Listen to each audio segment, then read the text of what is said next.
This podcast is part of the Deluxe Edition Network. To find other great shows on the network, head over to deluxeeditionnetwork.com. That's deluxeeditionnetwork.com.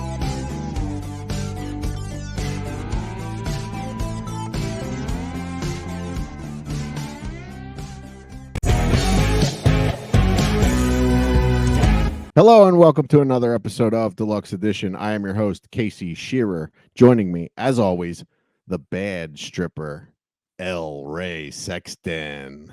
How we doing, Casey? Good, buddy. How are you? We're having another fantastic Sunday. Yeah, this was another great episode, man. Marci Warhaft, we just had on. She is the author of The Good Stripper, a soccer mom's memoir of lies, loss, and lap dances. And what an interesting person. Yeah, and eventually I'm going to read the book, but I know you already read the book, so you got a little more insight into her than I do. Yeah, this is Marci. You know, I started the interview off with it's amazing to see that you always have a smile on your face. And obviously, you know, as happy as we are on this podcast, we don't always have a smile on your face, but the shit that she's been through and the stuff that she posts on her social media, like the like Ray mentioned, and she's like does a lot of dancing videos on her Instagram and stuff. She always has a positive attitude, and some of the stuff that you're going to hear in this interview is like, holy shit, like how do you maintain that positive attitude like throughout your life? Because she's been through a lot of stuff, and we highly recommend this book. Go check it out, and we'll get right into the interview right after this quick house cleaning. What do you say, Ray? Sounds good. All right, so we are a part of the Deluxe Edition Network. You can find all of the other great shows over at deluxeeditionnetwork.com. And the podcasts of the month this month are Drink O'Clock Podcast, who also you can catch Marci on with Rob Valencius. She was on the Drink O'Clock Podcast with him. Quad Pro Quo and the Steven Crypto Show. You can find those all over at deluxeeditionnetwork.com. They're all great shows. Rob is more of an interview show. Steven Crypto, they do a bunch of interviews too with horror, mostly horror people, and then Quad Pro Quo is they do movie reviews, so go check them out. If you'd like to check any of our previous shows out, go over to deluxeedition.show. Go and check out, I've been doing a lot of reels or shorts as they call them on Instagram. And then what kind of stuff are you doing over there, Ray, on Instagram? I do memes, birthday posts for celebrities, and movie premieres from when they came out. You know, like if you want to know when, like I don't know, Indiana Jones and the Temple of Doom came out, I'm your guy. That's what I do over there. Yeah, there's a lot of cool stuff over on Instagram. Instagram at Deluxe Edition Pod with 1 E. And let's see what else we got. Come check us out on Facebook, Deluxe Edition Pod. If you'd like to support the show, you can go over to patreon.com/Deluxe Edition Pod. And what's that special we're running over there on Patreon, Ray? We are running the $5 tier for $1. That is a big slash. That was 5 fingers. Now it's just 1 finger. And it's not even my favorite finger. I'm just going to give you this finger. It's $1. Yes, and we do. We help us out. Yes, and we must actually give a shout out. We do have someone has signed up. I don't know their full name because they've only signed up by their initials, but it's TLS. So thank you, TLS. We appreciate your support.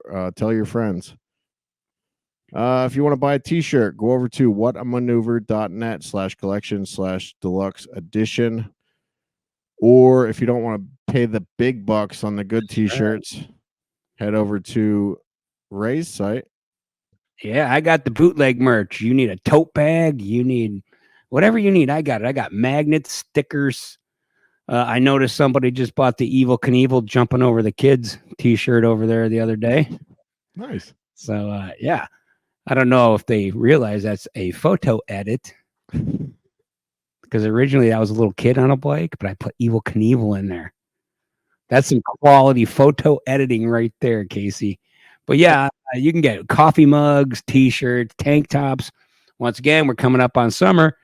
You know, all your lady friends are going to want the white, extra, extra small, deluxe edition tank top. Going to look really good at the pool. I'm telling Yeah. you.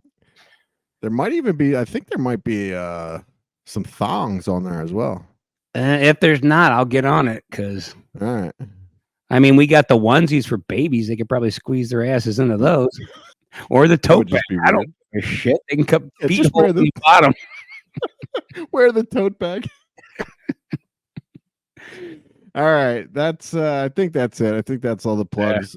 Yeah, but definitely check out this book after you listen to the interview, The Good Stripper, a soccer mom's memoir of lies, loss, and lap dances by Marci Warhaft. And here's our conversation with Marci. Hope you enjoy. Here she is. Hey Marci. Hello. How are you guys? Good. How you Good. How doing? are you? I'm all right. I'm all right. Good. How's Canada treating you? You know, the whole world's a bit of a dumpster fire right now, but Canada's okay. It's all right. Weather's weird. It's like 17 and warm one day and then snow and then whatever. But Mm-hmm. I'm Yeah, I good. saw And your picture today. It looked like it was snowing up there oh my today. God. It's just the wind was insane. Where are you guys? I'm in Cleveland. Ah, Yeah, and I'm in Tallahassee, Florida. So yeah, how's that? it's always nice where Casey is. Thursday it was 65 here, and then Friday was 15 and snowing. I And right? now we're Gives back up Somersos. into the 30s, looking at some nice 40s for tomorrow. It's insane. There's Nice to the meet yeah, you we see the guys. Yeah, It's nice to nice meet to meet you. you. Yeah, we saw before you moved the camera over there. We saw the title of your book there, the book in the background. That's what Oh we're here to yeah, talk about. that's You right. are She the put it in. author of The Good Stripper, a soccer mom's memoir of lies, loss, and lap dances. That's right. And after reading this, Marcy, I don't know how you constantly have a smile on your face. Like you've been through so much shit. Well, I don't constantly have a smile on my face. It's just I'm not a sociopath. So I do definitely have my moments. I just try not to drown in it. But I'm glad. Thank you for reading it. I guess you know me really well right now. Yeah, very well. Yeah, well, actually, I always say that I read the book, but I listened. I'm an audio book guy, so I listened to it. Same thing. Yeah. So let's start with that. Let's start with the audiobook. So why did you decide to keep the typos in there?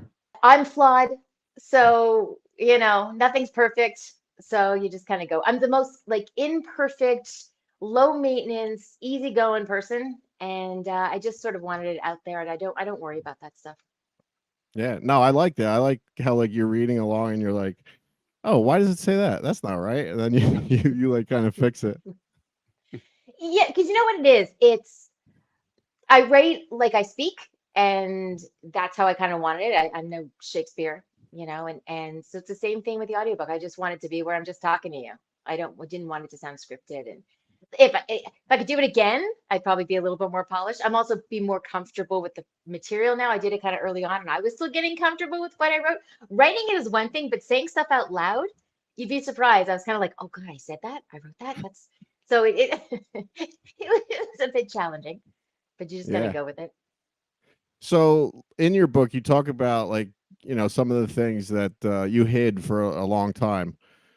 And then, you writing a book that there's no more hiding. So like what was the decision to finally, open up and write this? For years, I'd had a couple of friends who knew parts of my story. Nobody knew all of my story, but the parts that they knew, they kept trying to get me to write a book because they felt that, like you said, I'd been through a lot and I'd survived a lot, and they felt that people would be able to, some things would resonate with them. They could connect with certain things, and maybe seeing me come out of it would help them. But problem was, I wasn't at a place yet where I saw that. So I say all the time, I was seeing my struggle. I wasn't really seeing the the triumph of it yet. I always say that I judged myself on how I survived instead of being proud of myself for the fact that I survived. And so I wasn't ready yet. I was still carrying a lot of shame. And then I was turning 50 actually. And I'd gotten to a point where I'd left my marriage for a few years. I was in a different place with myself, and I was feeling like, what am I waiting for? I felt like I was living sort of half me, because I would meet people and go, what do I tell them? Should I tell them about my past? How much should I tell them? And what are they going to think? And I hated that. And I hated that I had older kids, and I thought I still had fear, even though the crazy stuff I'd done was decades earlier. I was still afraid that the truth would come out, and what would they think, and how would it impact them? And going through life with that kind of fear and guilt and shame, it's not fun. And I had seen through my family and things in my past that life can be very short. And I didn't want to get to the end of it and not having sort of become comfortable with me being fully me. And I kind of thought that whole cliche of if not now, then when? And I was just at a point where I was ready to tell the truth. And I decided if I was going to write the book, I was going to write it. You know, I wasn't going to hold back. I wasn't going to keep the stuff that made me look bad secretive. Like it was going to be all out there. And it was just time. It's kind of like, I think if you look at a scar, if you have a scar on your body, you know, you can look at the scar and see the pain, or you can see the healing. And I spent so much time just seeing the pain that caused the scar instead of seeing it as healing. And now I own my story, and it's empowering, and it was just ready. It was time to share it. So I did, and it was terrifying, but also really, really liberating. Yeah. Was it like when you finally, like, you know, when it was available to the public, was it like a weight was lifted off of you? No, I would say that writing it was great, because there were things that I always tell people, even if you don't want to share with people, write your story, because writing it out gets it out of your head, and you get to see it more clearly. So I saw certain things when I was writing it, and I went, oh, okay, that's why I did that, or that's why I felt that way. And I could understand myself better. And that was really liberating. Releasing it was kind of like, you know, what's going to happen? What's going to happen? Because then you realize, okay, it's out there, which is cool. Oh, but people are going to read it. Like that's crazy.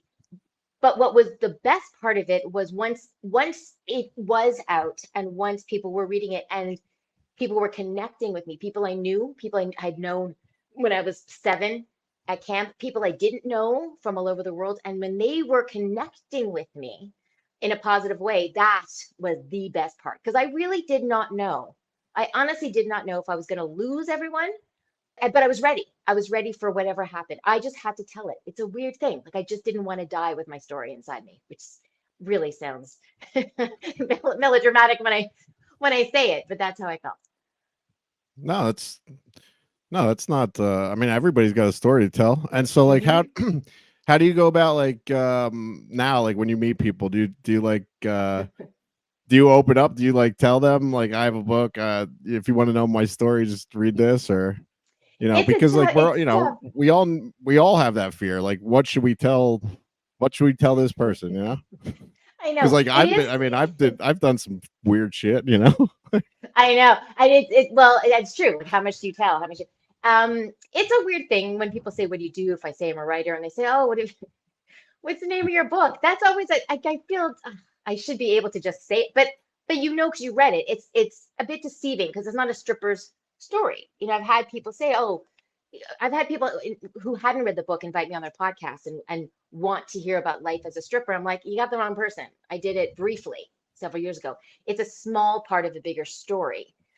So when I tell the title, The Good Stripper, everyone's like, oh, you know, and I'm like, yeah, I mean, it's salacious and there's stuff in there, but it's more than that. So that's kind of because you know, hey, how are you? I'm a good stripper. You know, it's kind of it really puts it out there right away, and kind of a. But then again, I own who I am. So, but I'm careful. I'm careful about how much I tell, but it doesn't look. Social media, it takes 2 seconds to find out about somebody, right? So, what's the Yeah. point of even trying to hide? But it's an interesting process. It does go through my head as soon as I'm meeting somebody. So you mentioned your sons, and you talk about your sons in the book.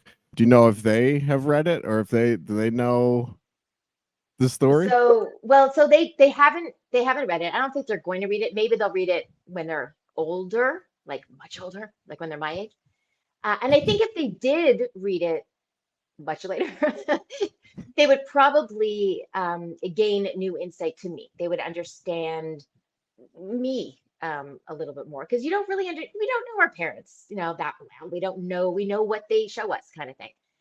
But I have to say that they were amazing from the get-go because they knew parts of my story, but they didn't know the, again, the kind of secretive stuff, the salacious stuff. They didn't know the sex stuff and the dancing stuff. They didn't know that. And the when I first told them, first I just told them the title of the book. I showed them the cover. That's how I showed them. That's what, and they were both amazing. Like they were just like, oh, great cover. Like they, and one of them wanted to know more. The other one didn't really care. And in the best way. Both of them were like, hey, like they didn't know what was going on when they were little because I was there all the time. And I say that in the book. That's one thing. I didn't sleep because I was there. Whatever craziness I did when they were sleeping, or when they were at school. So I made sure I was there. So it's not like they were like, oh, that's why you weren't around. They're like, when did you, how would, so, they've said to me that they are in my corner and that I have their support 100%. And that really, I mean, it doesn't get any better than that. Yeah, no, that's awesome. So yeah, you mentioned like the stripper part. That is only just a very short part of your story. So like, why did you choose that title? Just like as a, you know, No, because the dancing part of it was only a few months, but that was part of a double life that lasted several years. So that was the swinging, that was the promiscuity, that was me really living this double life of being this, trying to be the perfect mom and kind of housewife. I say during the day and then kind of the vixen at night, but it wasn't. It was during the day too, when the kids are in school or whatever. So it was that specific part of it, the dancing was only a few months, but again, it was part of this double life that lasted years. And I think it's the thing about the dancing is it's significant. It's something doesn't have to go on for years and years and years for it to have an impact on your life. And so for me, the fact that I would go 48 hours without sleeping so that I could be with my kids all day, put them into bed at night, go to the club, dance, come back at 4 o'clock in the morning, go to the gym to keep my body up, get home, take a shower, be up with the kids again. The fact that I was putting myself out there trying to be secretive, but meanwhile, anybody can see me and have this fear of somebody from school is going to find out, one of the teachers is going to find out.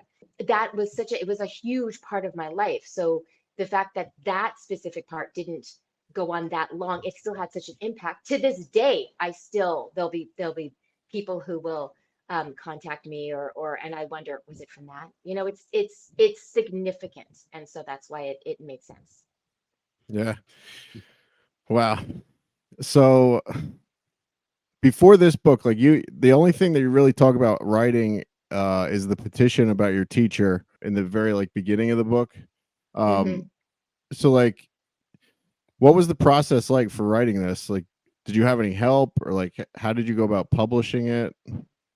Well, I had written, yeah, I never took a writing course. I didn't go to university, but I always liked writing. And so I did write for magazines, kind of freelance and write blog. And because I started out back in probably 2007, I became an expert in body image and self-esteem. And I did that through, I would just start writing blogs and then got picked up by Huffington Post and blogged for them. And then again, started freelancing for different magazines and newspapers. So I did write like that. And I did publish a small book for parents called The Body Image Survival Guide for Parents. So I wrote, but it wasn't professionally, but I did write. And then when it came to this, honestly, I did not know how to write a book. I didn't know.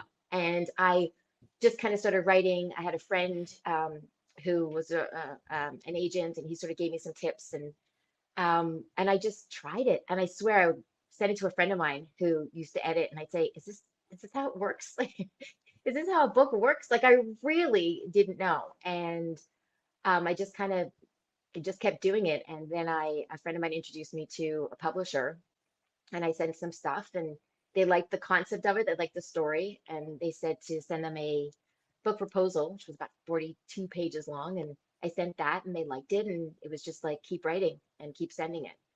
And it just kind of came together. It was tough because it didn't take long. I think writing the entire thing before I sent it to the publisher took about 7 months. And that's fast, but that's all I did. I was in my basement, and that's all I did. But I really had to open up every scar that had healed, about every trauma I had been through, because I really wanted you to feel, as the reader, what I was feeling. And that was hard. Like that's a tough thing to live in some of those days. I share sometimes that there were a couple of chapters where I started writing at night and I just wrote through until the next morning because I did not want to live in that day or that week for more than a few hours because it was really hard to put myself back there. But it was important for me to be as raw and open and honest as I could be. Yeah. Yeah, and you definitely were. So like you opened the book with like, how did you come up with that? Like you opened the book with like that like reeled me in, the first chapter with like you told like basically the story, like how everything like got started with the sex stuff, the stripping. And so like is that something that you like someone told you, or like why did you start with that and then go back into the rest of into the Yeah. rest of your life? Well, it's kind of funny. That's where editing is a good thing. I had actually, well, when I put to be technical about it, when I put the book proposal together, I needed to send in, I think, 3 sample chapters, and I didn't write those in order. I written the one about my brother, the chapter about my brother, and I think and another one that comes later, and then that, and I just had written that sort of on its own. And when I put it together, like the full book, I think I had originally had that part somewhere else.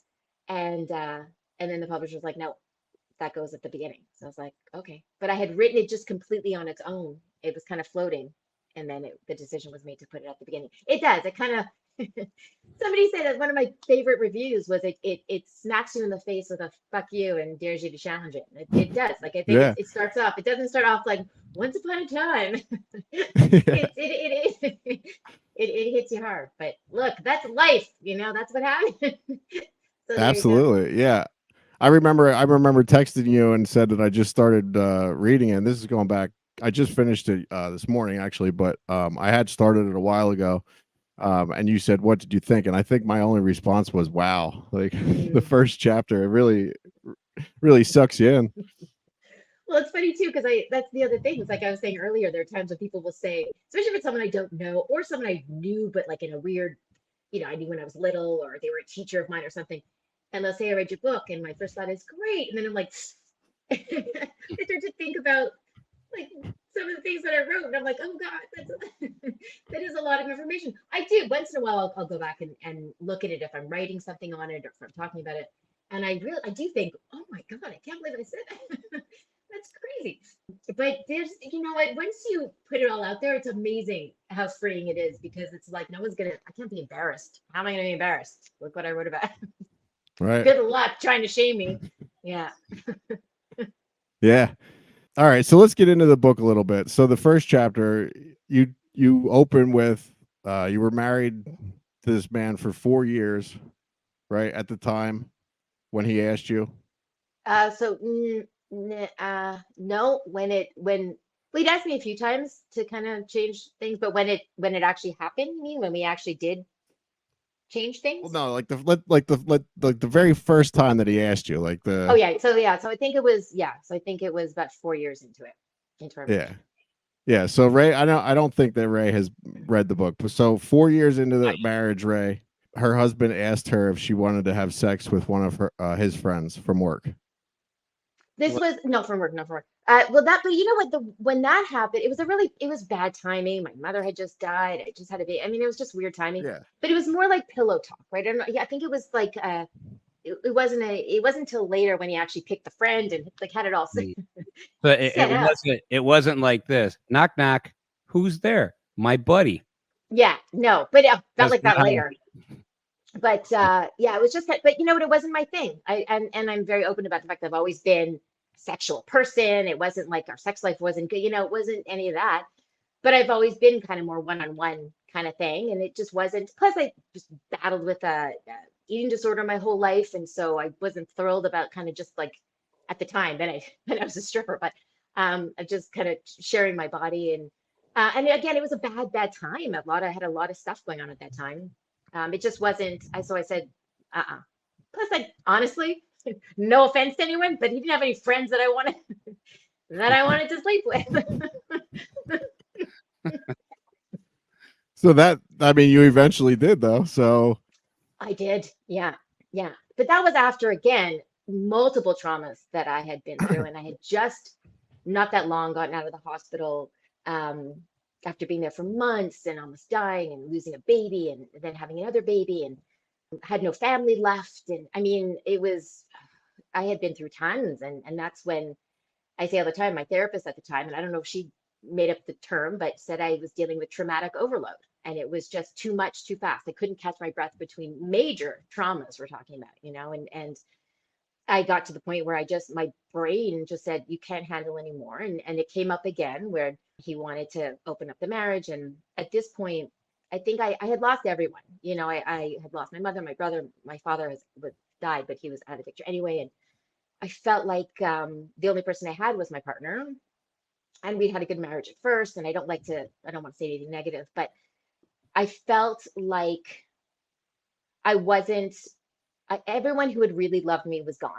And so I felt like, okay, so if this person's saying that I'm sexually desirable and their friends want to be with me, and I felt like I had to prove my worth. Since my brother died when I was young, and ever since from the minute he died when I was 17, I felt like I didn't deserve to be here. I felt like he should be here instead of me. And I felt like if I was going to be here, I had to earn my space.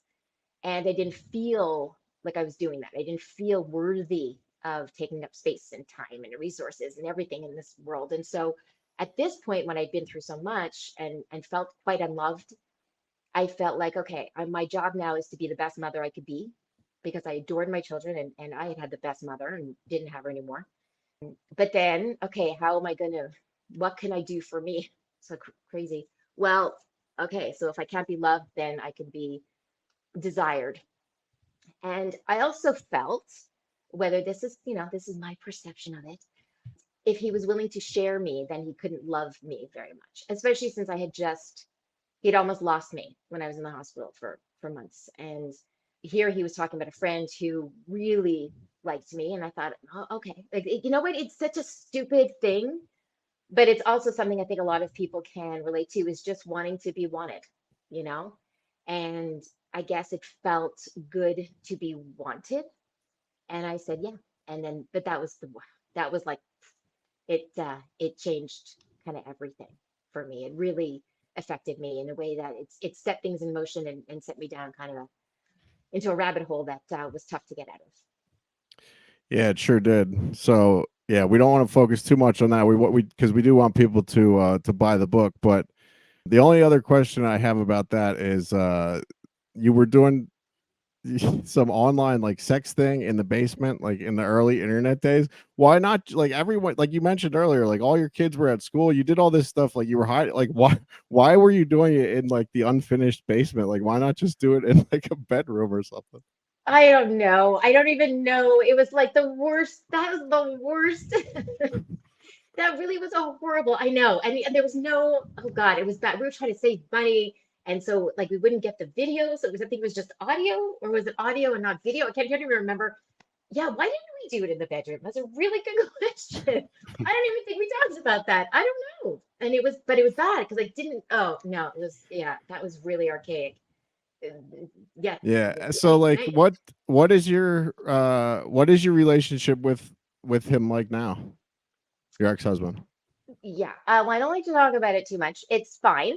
This isn't his story, so I certainly didn't write it to make anyone look bad at all. I've said clearly, I think he's a great dad. I think, I don't think that he did anything I didn't think he went into anything with like, oh, I want to hurt her. I think it was more wanted what, people want what they want, and I think they kind of fooled themselves into thinking that, oh, they'll be okay.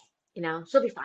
We haven't talked about it. I don't know if he's read it. We were together 24 years, and there was a lot of good stuff in there. And we have two amazing children, which is a cliche, but it's true. That's good. Yeah. All right. Yeah, we want people to read the book, because there's a lot more of that stuff in there in the book. Relationships with, or a relationship with a woman, swinging, My some other stepfather, things. So a whole bunch of stuff. yeah, well, no, no, that's what I'm getting into next. Yeah, your stepfather. Yeah, we're not finished here yet. Yeah, let's talk about Eddie, since you mentioned him. So this like the last thing I have in my notes here is like TV show, movie, question mark. But like Eddie, there could be a movie just on him, right? Isn't it crazy? It's yeah, Eddie. I've tried to find him. I can't find him. But you know, you watch those shows and you hear stories about people who live with criminals, and you think, oh, they're so stupid. How did they not know? But you don't know sometimes. I mean, especially when there are other things going. There's been a lot going on. I've always had in my life. There's always a lot of things going on. But with Eddie, so Eddie, it was the Satchel Bandit. So my stepfather was a bank robber for, my God. I mean, when they caught him, he was wanted for, I think it was 48 counts of bank robbery over 2 years, and we had no clue.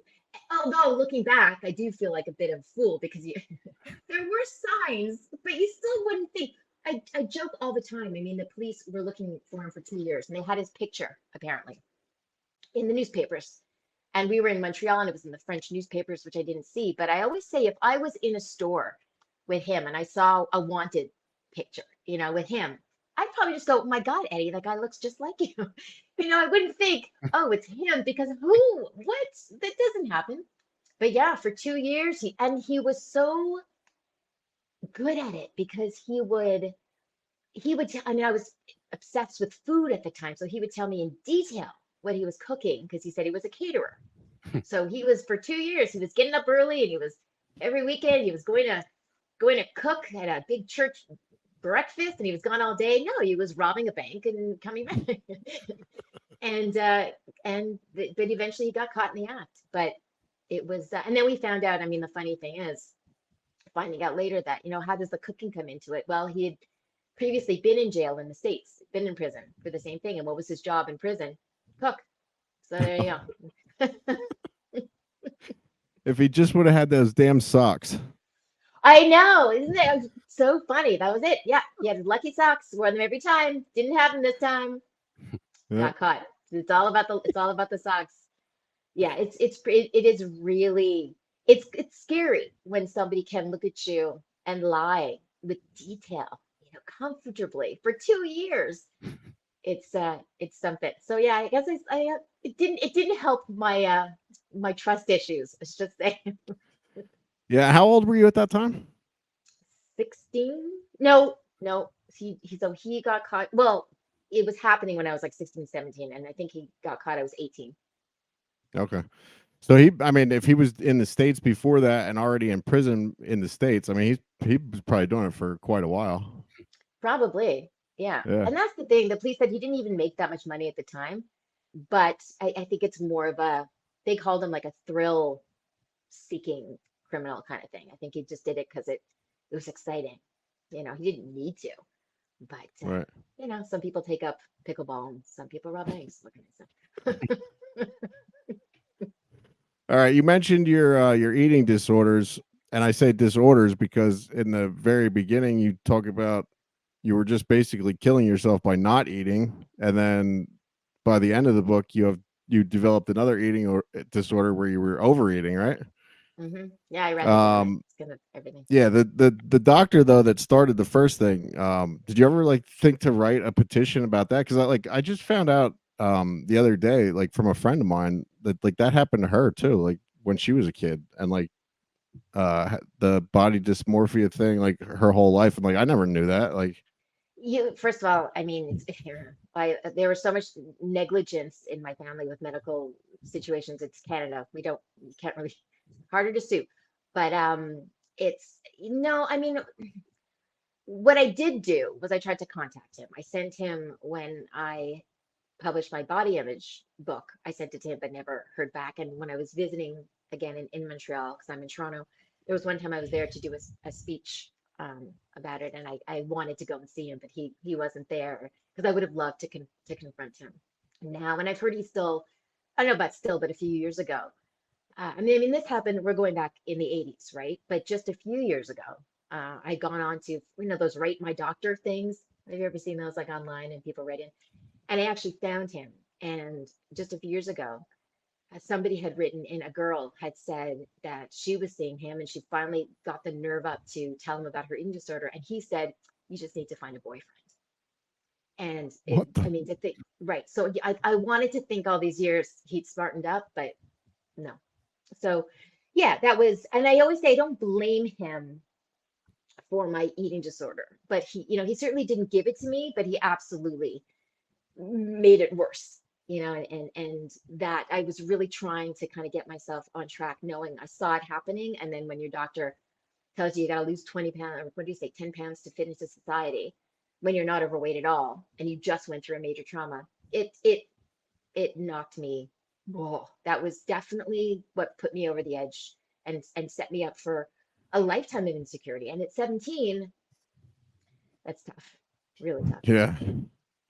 Wow. And then, yeah, and then later in life, you started overeating then, right? Like that's a whole nother. Well, it is, what, it's all food, and it's um it's all food. I mean, I always say, like, I abused myself with food, and it was either by overeating it, under eating it, but with my body, with overtraining when I was bodybuilding, and I wasn't eating and I was overtrained. Like, it was my way of controlling my life, was to control my body. So with food and exercise, whether it was too much or too little, it was either I was trying to control the one thing felt I could control, which was my body, or I was punishing myself, which I did with sex also when I was being promiscuous. It was, I'm such a bad person. How can I, like, punish myself for it? And it was with food and with sex, both things that I thoroughly enjoy, and learned how to enjoy in a healthy way. Thank goodness. But yeah, it's really a fine line, I find, between the compulsive overeating and anorexia nervosa. It's really just it was kind of like my drug, and it's awful. And people really underestimate how insidious it is. People really don't get how awful it is, how dangerous it is. And it is. It's an awful, awful, awful thing to have to deal with, and so many people still deal with it. But I'm grateful to have had good recovery for so long. But it's a killer. Well, it's good that you're doing better with it now. Hello, listeners, and welcome to Quad Pro Quo.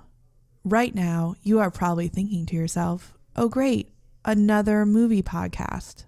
Well, dear listener, you would be right.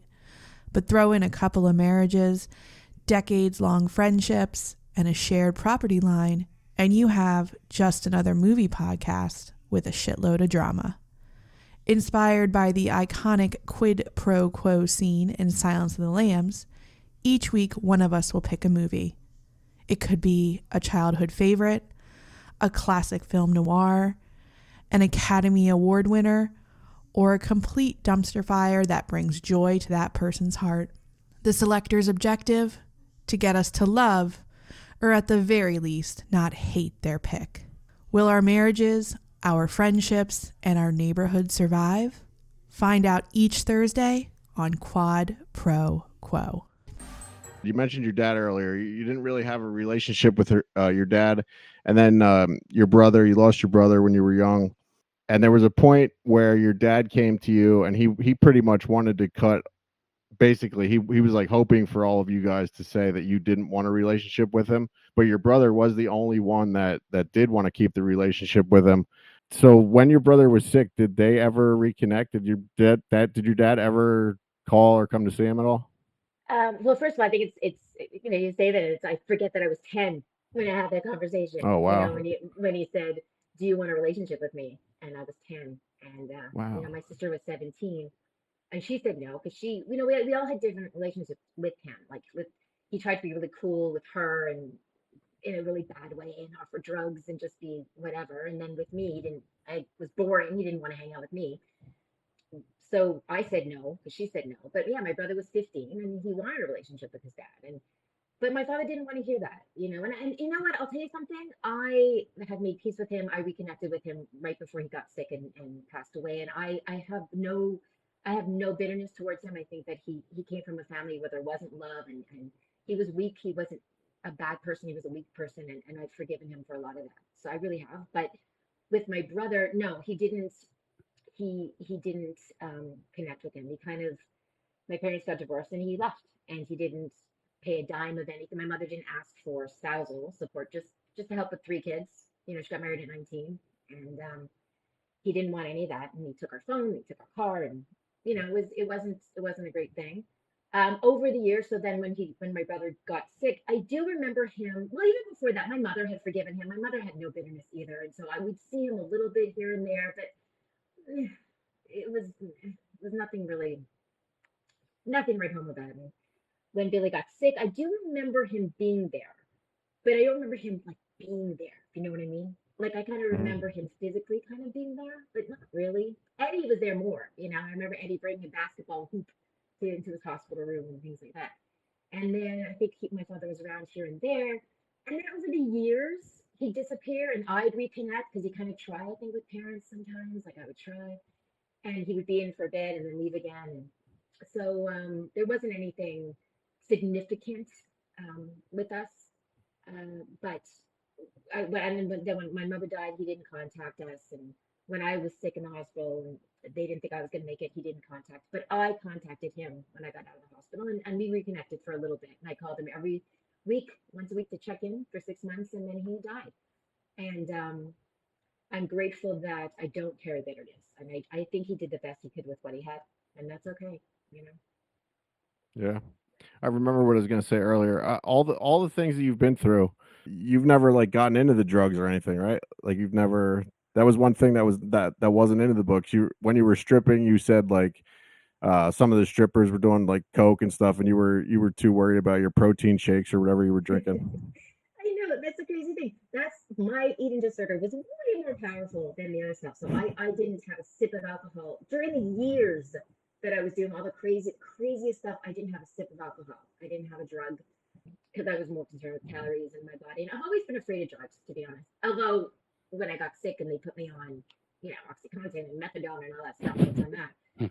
But I was always afraid, and so I never did that. But the food kind of took over. It's really ignorant for me to say, but I remember once saying, "I wish I was an alcoholic instead of having the eating disorder. It just seemed easier." I know it's not. If anyone's listening and they're struggling with drugs, I know it's not. I know it's not. I'm just saying. So, so I remember that night being out. I was like, I'm married, and I remember saying, "Oh, it would be so much easier." And I ordered like 4 tequila shots. And it was fine. I just don't have a problem with alcohol. It's just thank God I don't have an addictive personality where I could be addicted to a lot of things because woof, I don't know where I'd be. But yeah, wasn't my thing. Just wasn't my thing. Yeah, Like that's a good thing, and sex and food were kind of my things, I guess. yeah, no, that's a good thing. And it probably helped you also remember a lot of the stories too. I mean, unfortunately. Oh, that's a good point. That's a good point. Yeah, trauma kind of messes with you, but you're right. I wasn't that does make sense because I wasn't waking up from a drunken stupor or anything like that. And it Yeah. also I couldn't if I was doing that, it would have been much harder for me to be there for my kids, right? Because even though I wasn't sleeping, which was hard enough, I was never under the influence of anything. So I could when I was with my kids, I was with my kids in every way. Right. There's a comedian that I like, Joey Diaz, his name is, and he's like he tells Joey Diaz. stories like the wildest stories about the craziest drugs that he's done, and like I always think he's got to be making this shit up, and then it's like every time that he tells the story, it's exactly the same way. So like unless he's just been lying about it that long, but then he'll call somebody and be like, "You remember that time we did this?" And they're like, "Oh yeah." That's what I was going to tell you, Casey. Like there are stories that I know about myself, but only because it's a secondhand thing that someone else told me. So I think That's Joey's scary. like that. Joey's like that. Somebody else told him the story. He remembers bits and pieces enough to put it all together from what other people tell him about what he did. Well, I've heard a lot of people talk about other comedians who talk about Joey and how they'll go see he has a podcast now, right? And they'll go on his podcast and he's doing drugs and they're like, we can't even get near. Like I think his body's just like, yeah, whatever. Like I don't even think he's affected by stuff anymore. Yeah. But his stories are amazing. I agree. Yeah, but it's like if I try to remember stuff, like I mean, I've done basically everything but heroin. Like I don't remember stuff, you know what I mean? Like I can remember acid trips vividly that I've taken for some odd reason, but like other than that, like I could barely tell you what I did this week, you know? You know, it's funny though, but the closest I came to kind of something like that is when I was in the hospital and I was on a crazy amount of drugs and I was hallucinating. And when I came out of that, I remember saying like I couldn't differentiate between what had happened and what I had hallucinated. And I'd have to look at my husband and go, okay, did this happen? Or was that part of my, I knew that when I remember the nurses telling me to run because the doctors are trying to kill me, that was probably a hallucination. But then some other stuff. So that it does there's definitely some memory stuff. But you know what I found? I found that once you start writing stuff out, like you start remembering, one memory leads to another memory leads to another memory. So because I've had people say, how do you remember so much? And had I not written it, I probably wouldn't have remembered so much. But as you do it, your brain kind of unlocks a different part that unlocks a different part. And then it's amazing what you can. And look, sometimes you don't want to remember. I mean, I think sometimes our brains protect us. Like, no, you don't want to go there. So we're gonna pretend. Let's just forget that one. I wish some of that. Listen, I get flashbacks sometimes of memories, and I kind of go, "Ooh, okay, not my not my best moments." Yeah. All right. I just have a couple more things. So, what is fit versus fiction? You just mentioned that briefly in the book. So that Fit versus Fiction was a program that I had started. Didn't plan on it, but it's when I kind of got out of the crazy life and got my act together and went into recovery for my eating disorder. I came out of it and I was healthy and I was in a whole different headspace. But I saw, having my kids were young at the time, I really hated the lessons that they were being taught at school about health. It was all about weight loss, and it was really creating problems with the kids at school. Kids, I would hear the kids in the backseat of my car talking about food and dieting, and they were like elementary school, and I didn't want other kids to go through what I went through. And so I just went to their school and said I want to talk to kids about body image and media, marketing stuff, and diet culture. And they let me come in and speak. And it literally just became a thing from there. It was the kids loved talking about it, the stress that they were feeling, the pressure that they felt about how they looked. And they would tell their parents, who then spoke to the schools where their siblings went to, and different schools would have me come in and speak. And then it just became a thing where I called it fit versus fiction, because what is really fit, and what's not really fit. We kind of confuse physical appearance with physical fitness, and it's not the same thing. Then what happened was, at the time, where again, we're talking before Facebook, just the beginning of Facebook, maybe. So we didn't have the body positivity, body image things, the groups organized. Nobody was talking about it. And nobody wanted to. It's not glamorous to talk about your eating disorder. It's not glamorous to talk about taking food out of the garbage, or, it's just it's not pretty. It's not sexy. People didn't want to talk about it, but I was willing to talk about it. So when I'd see something on TV, a segment that they would do on food or something I didn't think was healthy or the right message, I would call or I would email, and they'd say, okay, well, will you talk about it? And so I started going on different TV shows and radio programs talking about the issue with body image and self-esteem, and all the stuff that was going on that was really negatively impacting kids. And then the Fit versus Fiction just came out of that. So it was a program that I would bring to schools where I'd speak to kids and teachers and parents about the issue. Okay.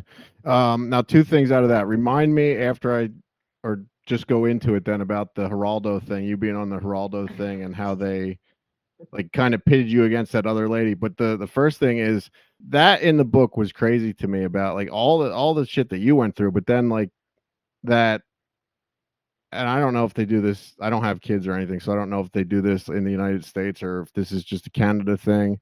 But like when they went to the kids and like they hired those, or not hired, but like elected those like the food police, like kids, like it from like pre-K, was it pre-K or kindergarten? Kindergarten. Yeah, kindergarten through like whatever grade, like that they were supposed to check the kids' lunches every day to see if the food that their parents were packing them was healthy or not. Like, yeah, and it was so crazy. It wasn't even like a Canada white thing. I don't even know if it was just my school. Listen, my kids' school, they did not like me very much because I fought this. And I remember, I say in the book, I remember picking my kids up from school and them getting in the car and one of them going, "You are not going to be happy." And I'm like, "What happened?"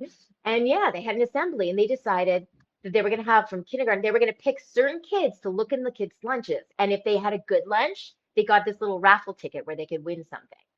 And then if they had a bad lunch, they didn't get it. And it's like, what? The kids didn't know what was what was good and what was bad. And oh, I was livid.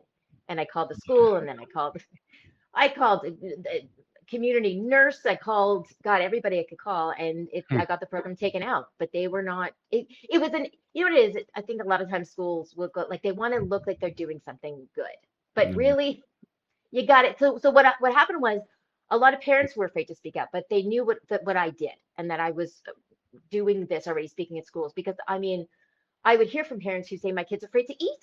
My kids, and they don't want to be judged. They would go into the bathroom and they would eat their food in the bathroom. I mean, great. So now you're creating a secretive eater, a binge eater. There were kids who were purging at lunch in the bathroom. I mean, it was such a big thing. It got to the point where it was like when I went into the program for my own eating disorder, I was like, I never want to think about this again. And then I came out and I couldn't shut up about it because it was like, it was such an issue but it was, and a lot of parents didn't even know what was going on also, and it's really important. I mean, the messages that we get about food early on are so important. Yeah, I don't think they do that in the States, Casey, because my kid would have already got in trouble for going in his bag and pulling his finger out, being like, that's lunch.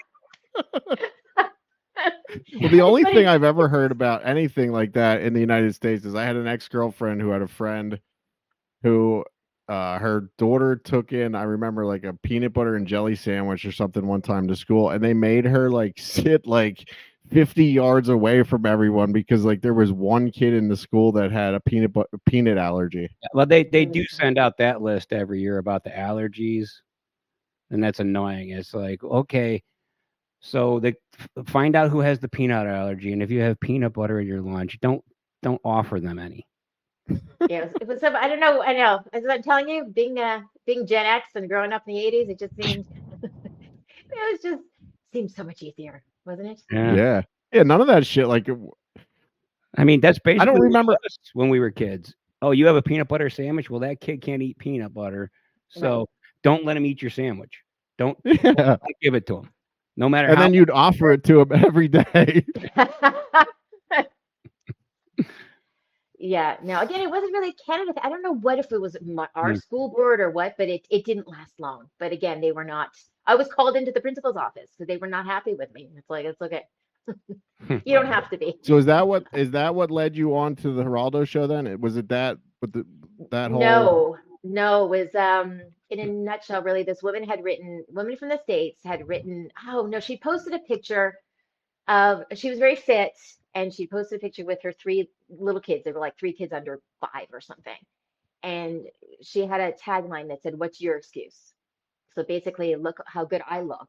What's your excuse for not being fit if I have kids and whatever? And it was huge. People loved it. Oh, it's inspiring. And then a lot of people were like, "What the hell is that?" Like, and she also, I saw it and I knew enough. I'd seen her on TV or something where I thought, no, she's eating disordered. Like I could tell by the way she was talking. There was no way she'd be like, "Oh, I don't work out. I lift my kids in and out of the car." And I'm like, liar, you're lying. And a lot of people had written about it, but I wrote about it. She called herself Fit Mom. And so I wrote for Huffington Post saying why I'm not a fit mom anymore. And I was still fit, but it was comparing when I used to bodybuild and I know how unhealthy it is. And I just sort of said all the things, how my life was healthier when I found balance and not to shame people. My God, I would have been fine if she would have said, "Hey, these are my challenges and I've overcome them. You can overcome." But it was just mean.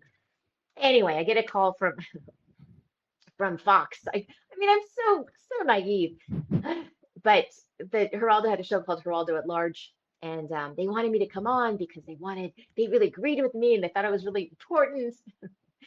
And when I come on and just talk to Geraldo about body image and all that, sure, right? And yes, it was Fox, but look, what could go wrong? It's just it's a positive topic.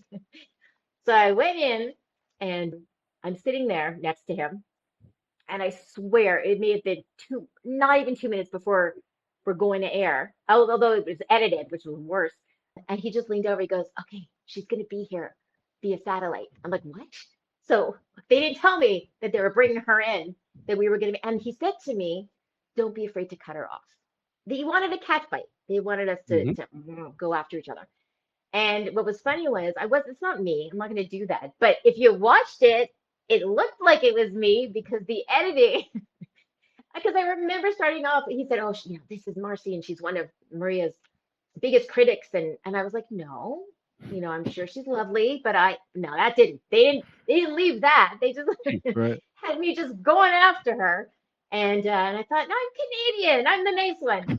But so I felt pretty dupe. And I do want to say though, years later, she did come out with a thing saying that she did have some food issues, and I felt pretty validated with that. But yeah, that's what happened. I spoke out, and then I was like, yeah, they got me. They got me.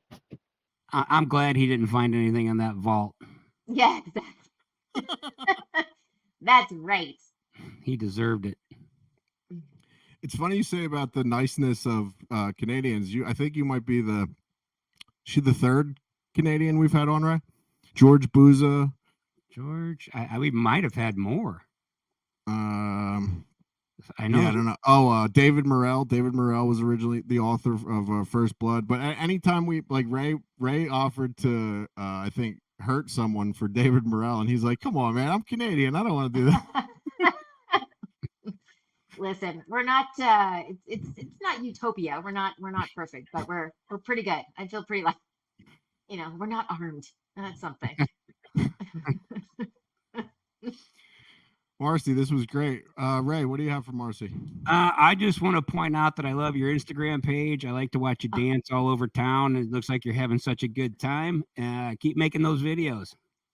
Thank you. I always say when people say you must be so happy, I'm like, no, the world's a mess. But you got to find the things that make you happy. And for me, if there's music on, I'm going to dance. So dancing down the street and being ridiculous makes me happy. So as long as I can do it, I'll do it.